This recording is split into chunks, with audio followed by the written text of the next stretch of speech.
Pada video sebelumnya, kita sudah pelajari tips dan trik cara untuk mendaur ulang sampah. Dan ternyata, langkah pertama untuk mengurangi limbah plastik berasal dari diri kita sendiri.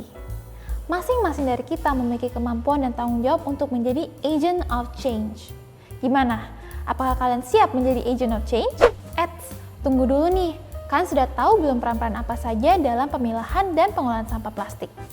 Dengan memilah sampah berdasarkan jenisnya, kita bisa mendapatkan limbah plastik yang bisa didaur ulang dan digunakan kembali. Dalam kata lain, pemilahan sampah penting dilakukan karena dapat mengurangi jumlah sampah plastik yang tidak dikelola. Sampah plastik yang tidak dikelola dapat menjadi polutan di ekosistem sekitar kita. Oleh sebab itu, bersama-sama kita harus memastikan pengolahan sampah yang bertanggung jawab. Kita dapat membayangkan siklus hidup plastik dan pengolahan sampah sebagai satu lingkaran besar, di mana di dalam lingkaran tersebut terdiri dari pihak-pihak yang memiliki peran yang penting, yakni konsumen, pemulung, pengepul, pendaur ulang, dan produsen.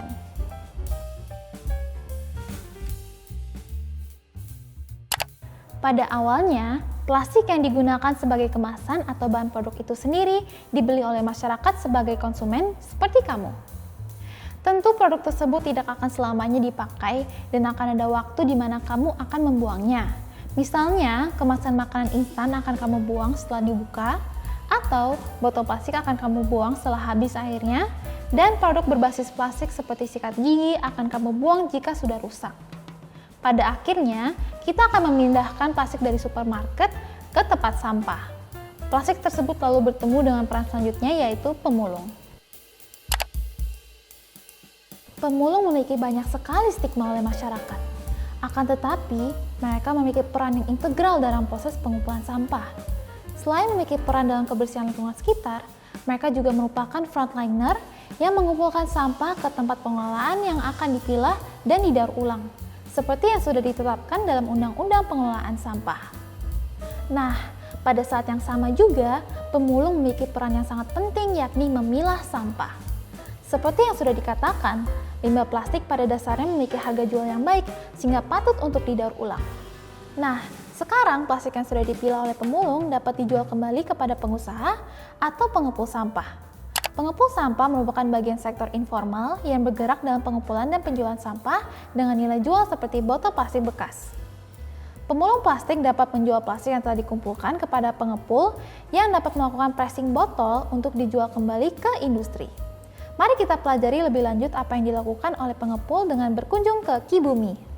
Baik, sekarang kita sudah berada di lokasi daur ulang plastik bersama Mas Hadian Haris, CEO dan founder dari Kibumi ID. Mungkin di sini saya izin bertanya sedikit terkait Kibumi dan ID. Mungkin dari pertanyaan paling mendasar, apa itu Kibumi dan apa aja yang kalian lakukan di Kibumi? Jadi Kibumi ini sebenarnya waste management service dan juga collection point sampah, ya kan. Kalau istilah tradisionalnya itu lapak ya, cuman kita modernisasi dia dari tata kelola bisnisnya dan lain-lain supaya kemudian ada value yang lebih lagi. Jadi saya sebagai founder, saya bertiga sama teman-teman saya, ada Mas Yukon dan Mas Angga, kita punya background yang beda-beda dan tujuan kita ini kita pengen bikin tingkat daur ulang di Indonesia tuh semakin tinggi lagi. Saat ini kan kita masih punya banyak masalah terkait sampah di Indonesia. Nah, kita pengen tingkat daur ulang itu semakin tinggi lagi. Nah, salah satu masalahnya itu tadi ada tata kelola bisnis yang kurang bagus. Nah, kita coba perbaiki itu.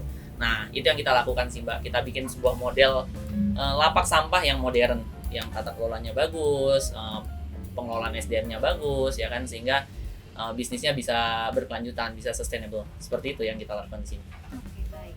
Mungkin kita lanjut ke pertanyaan berikutnya. Kira-kira di Kibumi ID ini ada proses apa saja dari collecting, sorting, dan recycling? Oke, jadi di Kibumi ini pada dasarnya ada 3 kegiatan besar, ya kan. Pertama, collecting, ya kan, kita melakukan pengumpulan sampah dari mana aja sih? Pertama dari pemulung-pemulung, ya kan, kemudian dari lapak-lapak kecil, bank sampah, kemudian dari rumah-rumah ibadah, seperti gereja, masjid. Terus ada juga area perkantoran, kita beli sampahnya dengan harga yang bagus, ya kan. Kita bawa ke sini dan dari sini kita melakukan proses pemilahan karena sampah itu harus dipilah dulu, dipilah sesuai warnanya, dipilah sesuai jenisnya, ya kan. Kemudian kita lepaskan dari labelnya ya kan, seperti ini kita lepas dulu harus dari labelnya, nggak boleh nyatu sama tutupnya karena ini dua jenis yang berbeda plastiknya.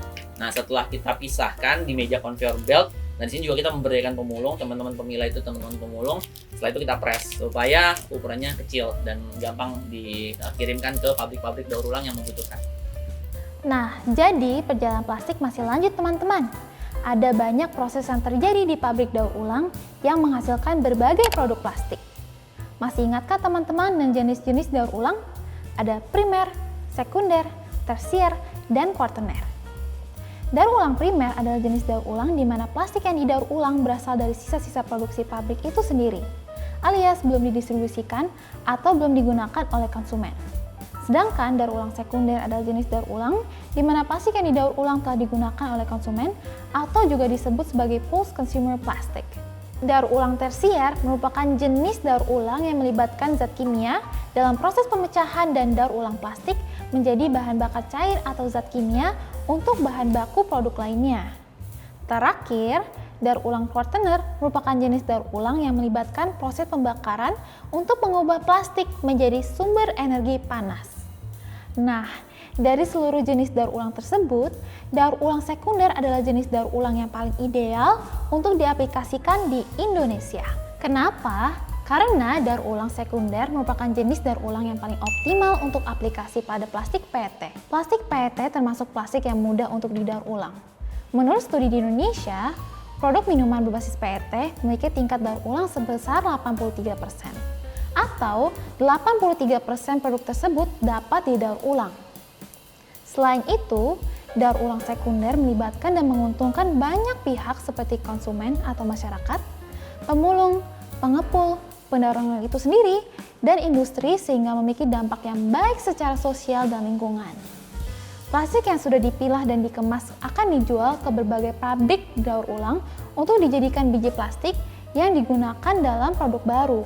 Untuk mengetahui lebih lanjut, mari kita bertanya kepada salah satu pabrik daur ulang di Indonesia. Kita di Polindo itu mendaur ulang plastik PET.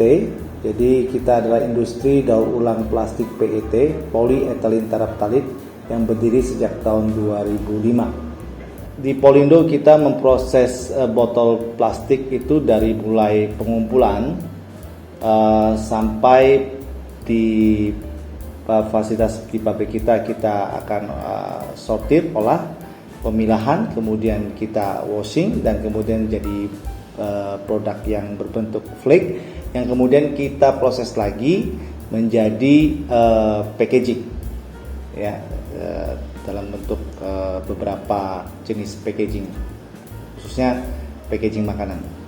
Hasil dari daur ulang dapat digunakan kembali oleh para produsen plastik seperti botol, kantong, dan lainnya. Para produsen tidak perlu menggunakan plastik murni dari alam sebagai bahan utama sehingga kita dapat mencapai keberlanjutan dan tidak menambah plastik yang tidak dikelola. Hasil produk tersebut lalu dibeli kembali ke konsumen, lalu ke pemulung, pengepul, pendaur ulang, dan kembali lagi ke produsen. Dengan begitu, kelihatan tidak semuanya secara perlahan-lahan. Dengan langkah-langkah ini, kita dapat memastikan bahwa produk-produk plastik yang nantinya menjadi sampah sesudah penggunaan dapat didaur ulang lagi dengan baik. Proses inilah yang disebut sebagai siklus berkelanjutan dan sirkuler. Dalam video ini, kita telah mengeksplorasi beragam peran yang bertanggung jawab dalam pengelolaan limbah plastik. Pemulung memiliki peran yang besar dalam memilah dan mengumpulkan limbah plastik yang memiliki harga nilai jual.